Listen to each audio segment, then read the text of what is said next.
32 says the probability that z is less than negative 1.54 or that z is greater than 1.54.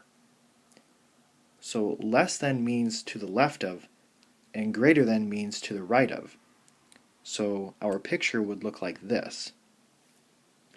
And I'm going to calculate the probability using the complement.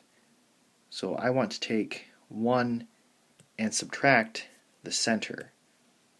And the center is normal CDF negative 1.54 up to positive 1.54. So the area, or the probability, of the edges is 0.1236. 33 says the probability that z is greater than negative 1.32.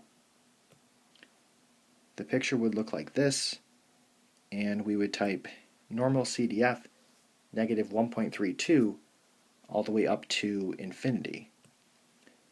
And that's equal to 0.9066.